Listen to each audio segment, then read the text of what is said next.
This video is not gonna paint me in a good light. I am the problem. I feel like that's a little evident from my previous video, or just maybe you can just hear it in my voice. I don't know. Today we're gonna talk about a different girl. We're gonna talk about one that was even better and that deserves even better. Fuck, this is going pretty far back. This is the fucking Wayback Machine here. This is, I think, 2020. No, this isn't that far back. It's 2022 because I was a junior. I was a junior in high school when I met her. We'll just call her Emma. Yeah, we'll call her Emma. Emma was not she was a nice girl, a very nice girl. She was very pretty. She was very kind to me, especially because I met her in a not so good period of my life. It's a bit shameful to admit what happened later, but you know, I gotta at least say it out loud, not hold it in, at least admit it. I was the problem. Once again, I wasn't. If you haven't seen my last video, it's a recurring theme. I was very much so into the attention rather than I was into the idea of being in a relationship. I wanted her to be in love with me rather than I wanted to be in love, which is very, very bad, toxic. Don't do that. You know what I mean? It's like,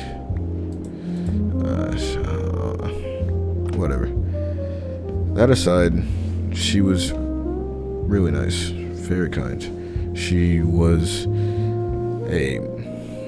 I don't want to say angel, because it's not like she did everything right, but I mean, I'm splitting hairs here. It was 95% me, 5% her.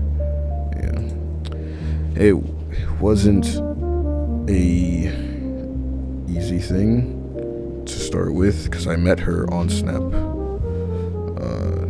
We started talking. I was talking to her purely because it was like, oh, she's pretty. I bet I could bag this. Just speaking with purely ego. And it's a bit deserved.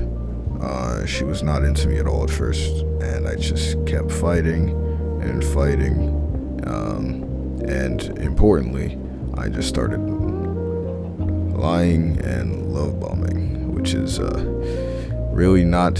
It's not the most thumbs up, not the most thumbs up thing you can do. You usually don't love bomb, but in my head, that got her number, that got her to like me, things like that. We started talking constantly, and the more and more we talked up, the more and more I just lied and said I was like, I'm in love with you. I want to change your life. I'll fly you out, because she was in a different state, and I just thought that with her being in a different state, it was, it was gonna be easy. She lives in a different state. I just need to, keep doing a bunch of different things. I just have to keep lying. I just have to keep lying. And it's very much so a period of my life that I don't speak about, but I look back upon, because it kind of shows me like, hey, you don't do this anymore. You don't do this to a person. But we text constantly, we call constantly.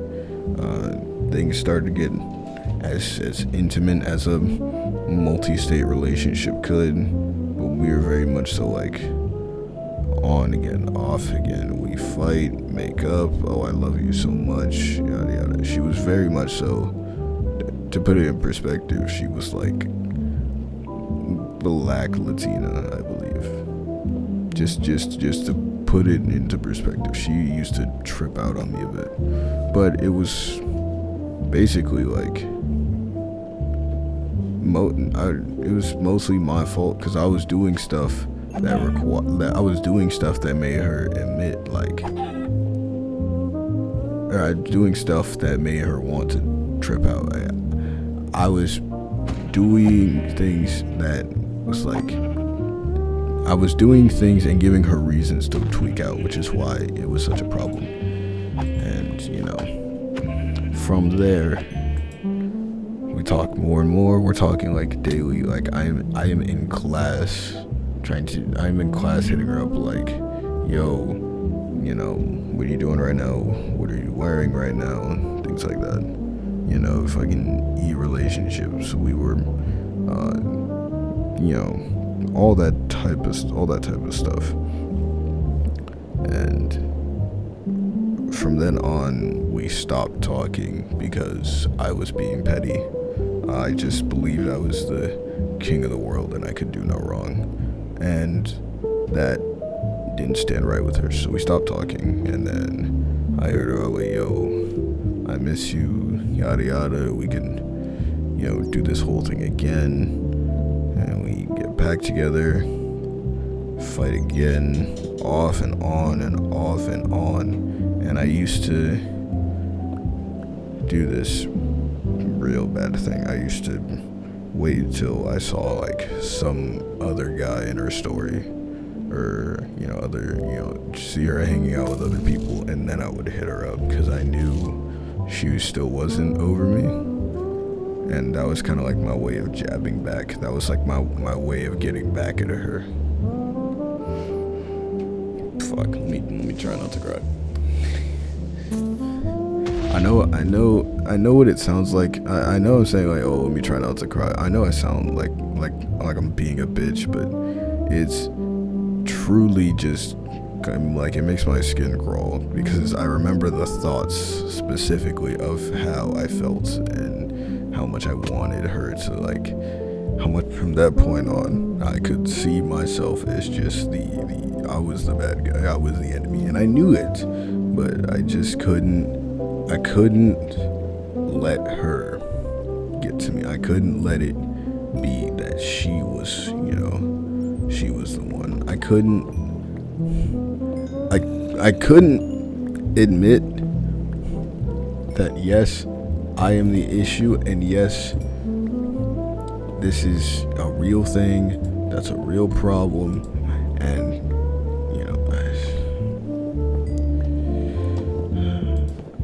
I couldn't do it. And I feel as if I've gotten my